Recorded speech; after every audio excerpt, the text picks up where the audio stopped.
ఆవశ్యకత నాడు వందలాది మంది గాయని గాయకులు కళాకారులు గొంతెత్తి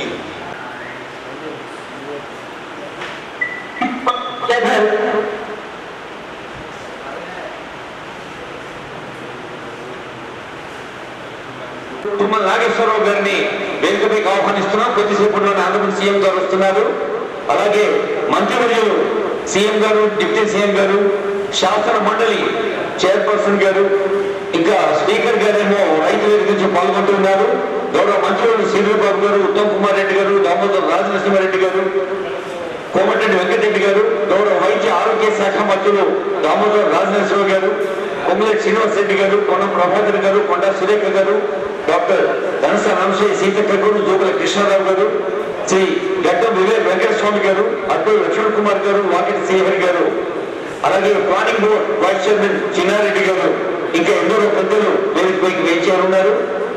అలాగే కేంద్ర మంత్రులు పెద్దలందరినీ స్వాగతిస్తున్న వేదిక ఆనరబుల్ ఎంపీ రాజ్యసభ అనిల్ కుమార్ యాదవ్ గారు, విప్ ఆది శ్రీనివాస్ గారు, విప్ పీర్ల ఐలయ్య గారు, అలాగే మరొక విప్ పెద్దలు పట్నం మహేందర్ రెడ్డి గారు, అలాగే మేయర్ గారు, డిప్యూటీ మేయర్ గారు, డిప్యూటీ స్పీకర్ గారు, వైస్ చైర్మన్ లెజిస్లేటివ్ కౌన్సిల్ గారు, ఆనరబుల్ ఎంపీస్ అందరినీ స్వాగతిస్తూ ముఖ్యంగా పెద్దలు గౌరవనీయులైన వేం నరేందర్ రెడ్డి గారు, చీఫ్ అడ్వైజర్ ఆనరబుల్ సీఎం గారు వాటి వేదికపై సవినీయంగా ఆహ్వానిస్తూ ఉన్నాం.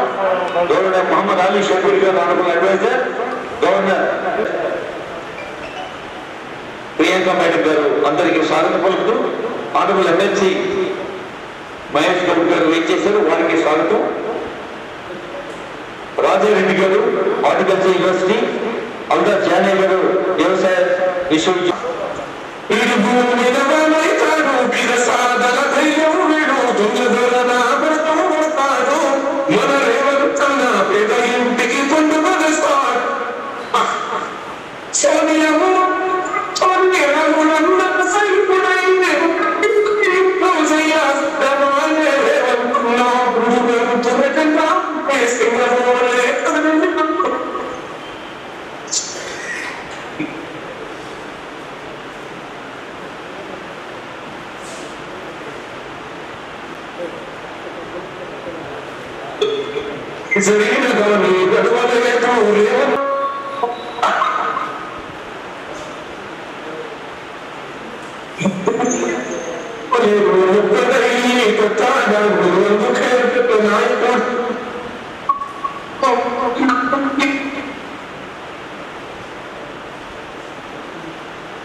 తెలంగాణ నిండా ప్రతి రైతు గుండె కూడా పండుగ సంబరం చేసుకుంది.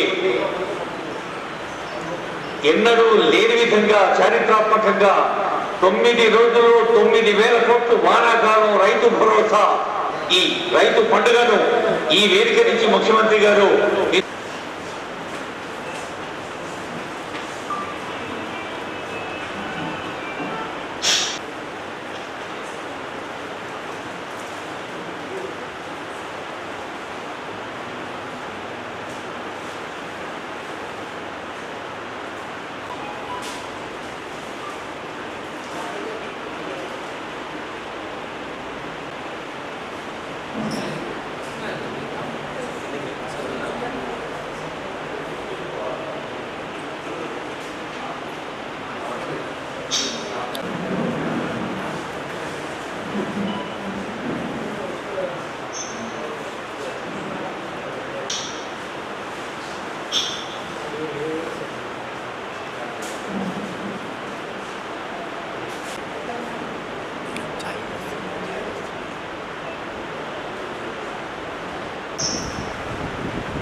శ్రీ పట్టి విక్రమార్క గారికి, గౌరవ వ్యవసాయ శాఖ మార్చులు శ్రీ తుమ్మల నాగేశ్వరరావు గారికి, ఇతర అధికారులకు, ప్రముఖ అతిథులకు, మీడియా ప్రతినిధులకు మరియు పాలు పంచుకుంటున్న రైతులందరికీ స్వాగతం.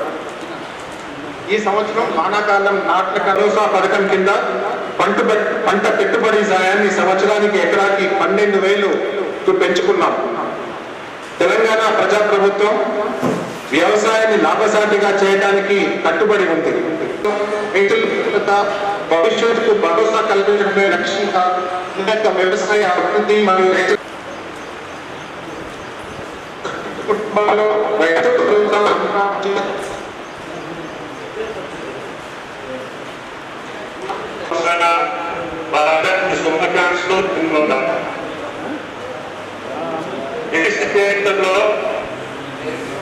ini Prabowo tas pasal itu yang berbeda dengan disediakan itu akan negari Telangana పేదల కోసం తెలంగాణ యువకుల కోసం తెలంగాణ కార్మికుల కోసం తెలంగాణ కష్టపడి ఈ ప్రభుత్వాన్ని ముందుకు తీసుకుపోవడంలో ఈనాడు అన్ని రాష్ట్రాల ప్రజలు ప్రభుత్వ అధినేతలు కూడా మన పథకాలను చూసి ఇన్ని పథకాలు ఆ రాష్ట్రం ఏ రకంగా అమలు చేయగలుగుతుందో ఈ యొక్క తెలంగాణ ప్రభుత్వం ఆయన కోరిక మేరకి ఆయన ఇచ్చినటువంటి సూచనలకు అనుగుణంగా కష్టమైన నష్టమైన ఇబ్బంది వచ్చినా రైతాంగాన్ని మరవకూడదు.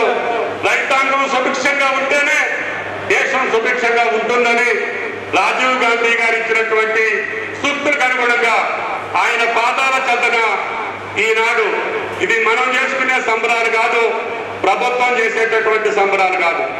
పొలాల్లో గట్టుల మీద చేలల్లో రైతులు చేస్తా ఉంటే ఆ రైతు సంబరాల్లో భాగం పంచుకునేటట్టుగా ఈ ప్రభుత్వ అధినేత రేవంత్ గారి ఆధ్వర్యంలో మేమందరం మీ ముందు నుంచున్నామని చెప్పి ఈ సందర్భంగా మనం చేస్తున్నాం. అందుకని ఈనాడు కొంతమంది కన్ను కొడుతూ ఉంది, కొంతమంది కడుపు పోతా ఉంది, కొంతమంది కళ్ళల్లో నొప్పులు పోసుకుంటున్నారు. ఎందుకో తెలియదు.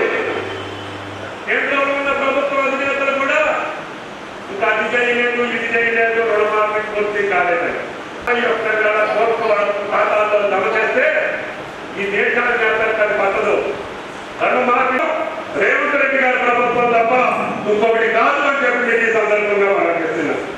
అదేవిధంగా మీరు కూడా మళ్ళీ యొక్క రైతు భరోసాని ఇవ్వాలని చెప్పి ఆనాడు గత ప్రభుత్వాలు ఎన్నికల పేరు చెప్పో ఎన్నికల కోడ్ చెప్పో నాటప్పుడు కాకుండా కోతలయ్యేదాకా కూడా ఇవ్వనటువంటి పెద్దలు ఈనాడు మా రైతు భరోసాని విమర్శిస్తున్నారు. అది గతంలో చూసుకుంటే 18లో మొదలుపెట్టినటువంటి రైతు బంధు ఏడాడు కూడా 4 నెలలు 5 నెలలకి తక్కువ ఎక్కువ వేయలేదు.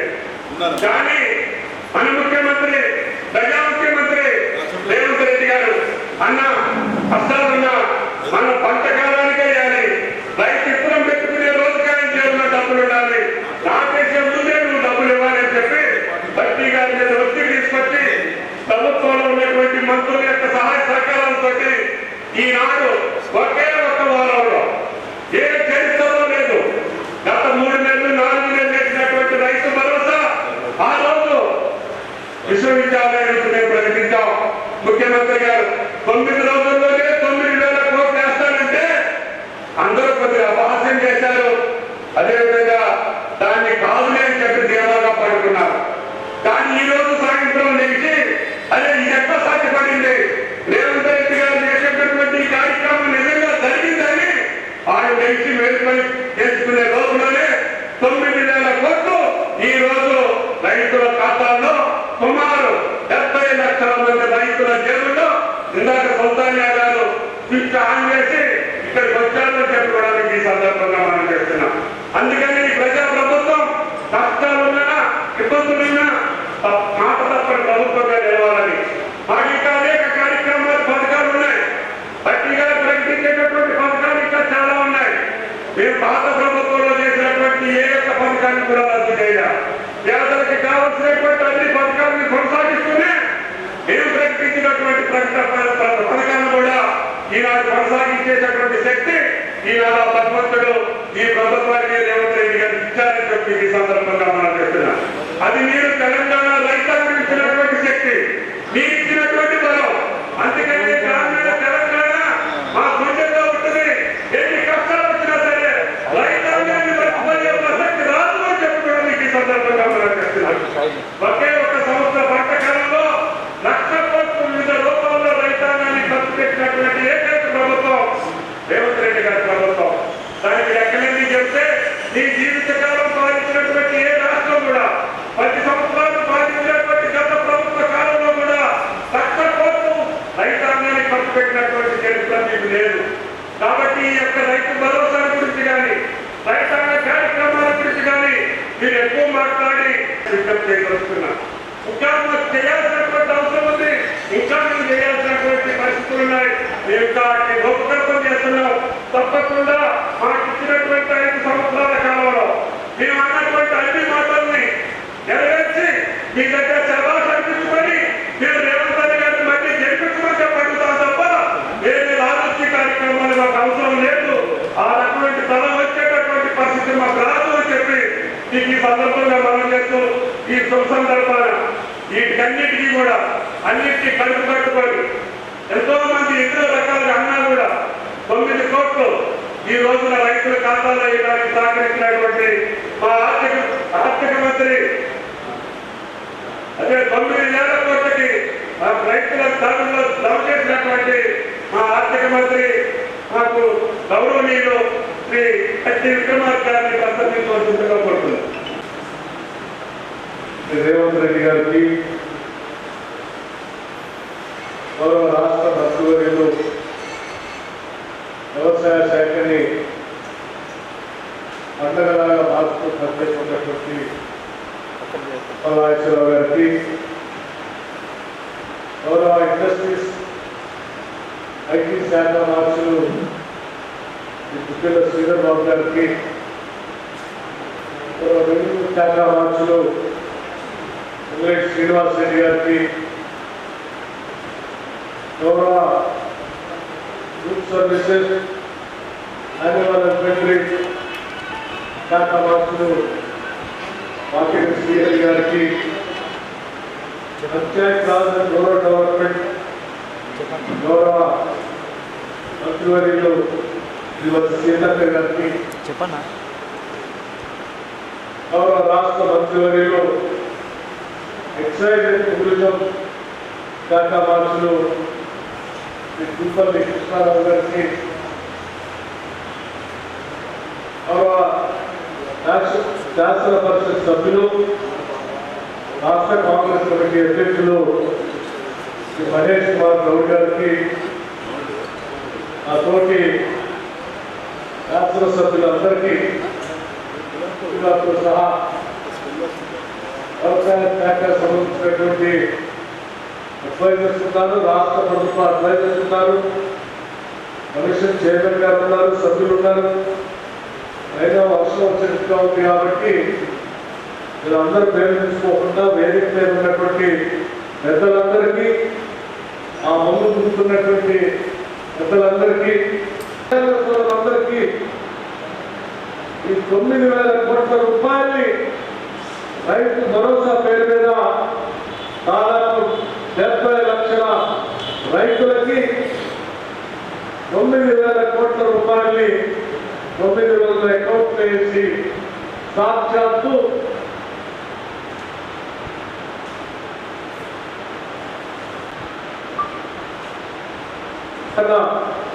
మహానుభావులు రాజీవ్ గాంధీ గారి పాదాల సాక్షిగా ఈ రాష్ట్రంలో ఉన్నటువంటి రైతాంగ సోదరులు అందరూ కూడా ఈరోజు 9,000 కోట్లు వేస్తున్నందుకు రాష్ట్ర ప్రభుత్వం తరఫున అందరి తరఫున నేను సంతోషిస్తా ఉన్నాను, గర్విస్తా ఉన్నాను కూడా. సాగిస్తున్న రైతు కూలీలను ప్రేమించింది కాంగ్రెస్ పార్టీ తప్ప ఈ దేశంలో ఏ రాజకీయ పార్టీ రైతుల గురించి, వ్యవసాయం గురించి, కూలీల గురించి ప్రేమించలేదని చెప్పడానికి ఎటువంటి సందేహం లేదు. ఈరోజు చివరికి రైతుల కోసం ఎంత పెద్ద ఎత్తున రైతు భరోసా కార్యక్రమం చేస్తూనే రైతులకి 21,000 కోట్ల రూపాయలు రుణమాఫీ కూడా ఈ ప్రభుత్వం చేసింది. అలాగే వాళ్ళతో పాటు రైతు కూలీలకు భూమి లేని నిరుపేద ప్రజలకు కూడా వాళ్ళకు కూడా వదిలేదు. ప్రతి కుటుంబానికి భూమి లేని నిరుపేద కుటుంబానికి ఇందిరమ్మ ఆత్మీయ భరోసా పేరు మీద సంవత్సరానికి 12,000 రూపాయలు ఇచ్చే కార్యక్రమాన్ని కూడా కాంగ్రెస్ ప్రభుత్వమే, కాంగ్రెస్ పార్టీ చేపట్టింది. ఈ విషయాలన్నీ మీ దృష్టి ఎందుకు తీసుకుని వస్తా ఉన్నారంటే, ఇప్పుడే తొమ్మిది చెప్పినట్టు 10 సంవత్సరాలు ఆనాడు ఈ రాష్ట్రాన్ని పాలించినటువంటి టీఆర్ఎస్ పార్టీ రైతుల కోసం ఏమి చేయలేదు. రైతుల కోసం ఆనాటి ప్రభుత్వాలు చేసే అన్నింటినీ బంద్ చేసి, వడ్డీ లేని రుణాలు బంద్ చేసింది, మామూలు వడ్డీకి ఇచ్చే రుణాలు బంద్ చేసింది, స్ప్రింక్లర్స్ బంద్ చేసింది, డ్రిప్ ఇరిగేషన్ బంద్ చేసింది, మద్దతు ధర కానీ బోనస్ కానీ లేకపోతే క్రాప్ డ్యామేజ్ అయితే ఆ డ్యామేజ్ సంబంధించిన పంట నష్ట పరిహారం కానీ అన్నింటినీ బంద్ చేసి కేవలం రైతు బంధు చెప్పి ఏదో అరకరగా మీరు డబ్బులు వేసి నేను రైతు పక్షపాతం చెప్పుకునే కార్యక్రమం చేశారు తప్ప, కాంగ్రెస్ పార్టీ లాగా రైతు భరోసా ఇస్తూనే రైతులకు ఇన్సూరెన్స్ చేస్తూ, రైతుల కోసం స్ప్రింక్లర్స్ ఇస్తూ, రైతుల కోసం డ్రిప్ ఇరిగేషన్ ఇస్తూ, రైతులకి బ్యాంకు రుణాలు ఇప్పిస్తూ, రైతులకి పంట నష్ట పరిహారం ఇస్తూ, రైతుల కోసం కావాల్సిన చేస్తూ పోయేటువంటి ప్రభుత్వం లాగా ఆనాడు చేయలేదు కూడా చాలా స్పష్టంగా చెప్పడానికి నేను చెప్పడానికి చెప్తూ ఆ మాట్లాడు అగ్రికల్చర్ యూనివర్సిటీలో ముఖ్యమంత్రిగా ఆనాడు ప్రకటన చేశారు. 9 రోజుల్లో 9,000 కోట్లు వేస్తాం, 24వ తారీఖు నాడు పెద్ద ఎత్తున పండుగ జరుపుతాం రాష్ట్రవ్యాప్తంగాని ఏ మాట అయితే చెప్పారో ఆ మాట ప్రకారం ఈరోజు 4 గంటలకే రాష్ట్ర వ్యాప్తంగా ఉన్న రైతాంగ సోదరులందరికీ 9,000 కోట్ల రూపాయలు పూర్తి చేసి ఈరోజు ఇక్కడ మీ అందరి సంస్థలో పండుగ చేస్తూ ఉన్నాం. రాష్ట్ర వ్యాప్తంగా ఉన్నటువంటి రైతాంగ సోదరులకు కూడా మీరు కూడా పెద్ద ఎత్తున పండుగ చేసుకుంటూ ఈ పంటకి కారణమైన కాంగ్రెస్ ప్రభుత్వాన్ని, ప్రజా ప్రభుత్వాన్ని ఆశీర్వదించవలసిందిగా మీ అందరినీ కోరుతూ నేను ముగిస్తా ఉన్నాను. నమస్కారం.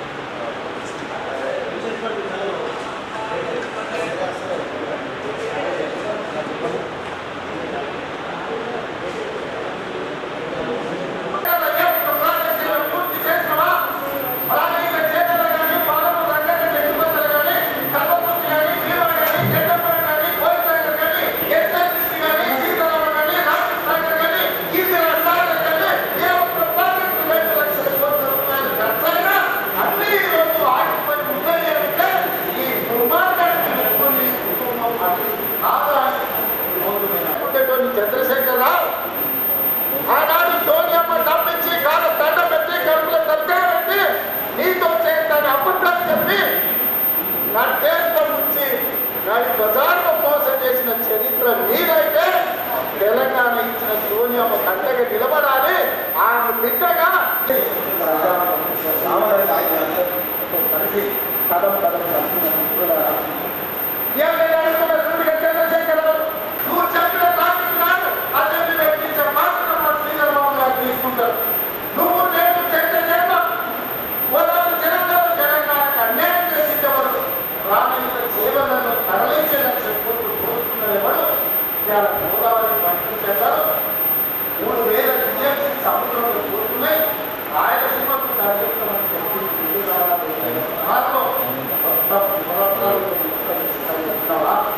నువ్వు చెప్పి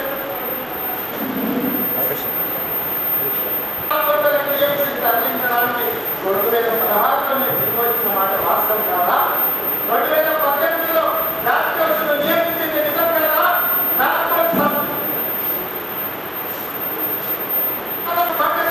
తరలించడానికి ప్రాజెక్టు నిర్వహించిన మాట వాస్తవం కాదా? ఇవన్నీ ఈ నాటకంలో పూజ మోడీ ఉచిత సలహాలతో ఈరోజు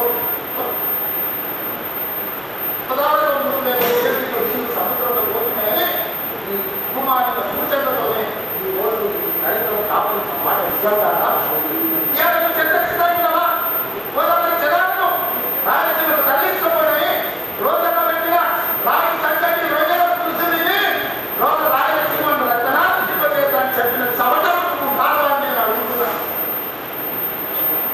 నీకు జీవితం ఇచ్చి నీకు బతకడానికి నీళ్ళనిచ్చి నీకు ప్రజాప్రతినిధిగా చేసి తెలంగాణ ముఖ్యమంత్రి చేసే తెలంగాణ ఎడారిగా మార్చి వందలాది గోదావరి టీఎంసీల నీళ్లను రాయలసీమకు తరలించమని చెప్పింది కాదా? ఇవాళ సిద్ధంగా ఉన్నావా? నేను అడుగుతున్నా చంద్రశేఖర్ రావు గారు. ఈ మంది వాదనలతో మాట్లాడించడం కాదు, ఈ శనీశ్వరుడైన అల్లుతో మాట్లాడించడం కాదు. నేను సిద్ధంగా ఉన్నా. గోదావరి పంపించిన ప్రాజెక్టు మీద చర్చగా స్పీకర్ గారికి ప్రధాన ప్రతిపక్ష నాయకుడిగా లేఖ రాయి శాసనసభ సమావేశాలు పెట్టడం, ఎదురెదురుగా నిలబడటం, మాట్లాడటం, ఎవరి విధానం ఎవరి జీవో ఎవరి తెలంగాణను పరిపాలించిందో ఎవరు తెలంగాణను గొప్ప చేసిందో ఎవరు కాళేశ్వరం గారి భూలేశ్వరం చర్చ చేయడానికి సిద్ధంగా ఉన్నావా? ఒకరోజు గోదావరి మీద చర్చిద్దాం, రెండో రోజు కృష్ణానది జలాల మీద చర్చిద్దాం. ఉమ్మడి రాష్ట్రానికి అన్నాడు పచ్చరాత్రులు చెప్పినారు 811 టీఎంసీలు ఏకంగా కేటాయిస్తే 811 టీఎంసీలలో తెలంగాణ రాష్ట్రం విడిపోయినప్పుడు నువ్వు పోయి చంద్రబాబు నాయుడు దగ్గర వంగి సంతకం పెట్టి 512 టీఎంసీలు ఆంధ్రప్రదేశ్ తీసుకొని 299 టీఎంసీ నాకు సరిపోతాయని సంతకం పెట్టింది నువ్వు కాదా? ఇవాళ కాగితాలను శాసనసభ ముందు పెడతా నువ్వు చర్చకు సిద్ధంగా ఉన్నావా? అదేంటనే కూడా కాగితాలు రాసుకొని పంపకాలు చేసుకున్నా 299 టీఎంసీ మీరు ఎన్నడూ వాడాలి. 200 టీఎంసీ కూడా నిజాయితీ సంవత్సరం వాడాలి. ఏ దానికి కూడా 65% పరిమాణం ప్రాంతం తెలంగాణ ప్రాంతంలో ఓన్లీ 32% ఆంధ్రప్రదేశ్లో. ఆ లెక్క ప్రకారం నిదానంలో 555 టీఎంసీలు తెలంగాణ రాష్ట్రానికి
తెచ్చుకోవడానికి చెప్పినట్టు నీటిగా సంజీవిని గోదావరి ఎలాగే సచివాన్ని పంపించేది గోదావరి ఎలాగే అసెంబ్లీ అప్పుడు అధికారం లేదు, పార్లమెంట్ అప్పుడు డిపాజిట్ పోయినాయి, సున్నా వచ్చింది. శాసనమండలి పోటీ చేయడానికి అభ్యర్థులు దొరకదు. తెలంగాణలో పార్టీ సచిన పాము, ఆ సచిన పాము ఈరోజు గోదావరి జలాల చెట్టు పెట్టుకొని ఇవాళ మంటలు పెట్టి తెలంగాణలో పార్టీ మన బతుకుతారు. ముందుగా చూసడానికి అందుకు పంపించినాడు, ఎక్కువ చూసినప్పుడు మనం వస్తారు. ఎక్కడికెళ్ళి వస్తుంది తెలంగాణ రైతాంగం అంతా ఉద్యోగాలు చూస్తున్నావా?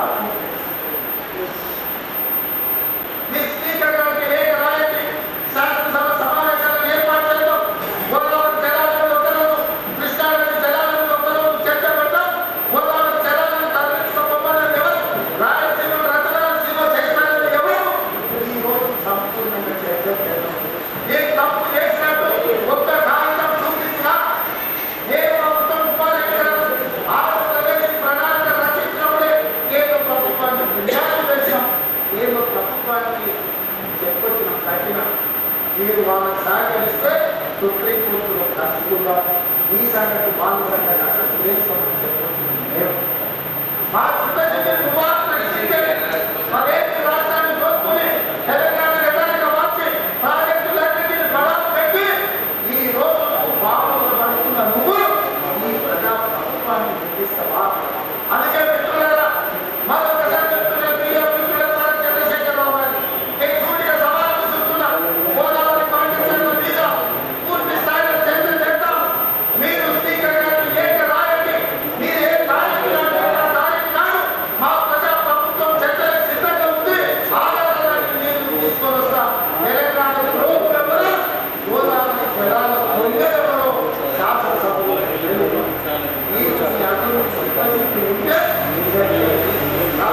అప్పుడు మాట్లాడాలి తప్ప అప్పుడు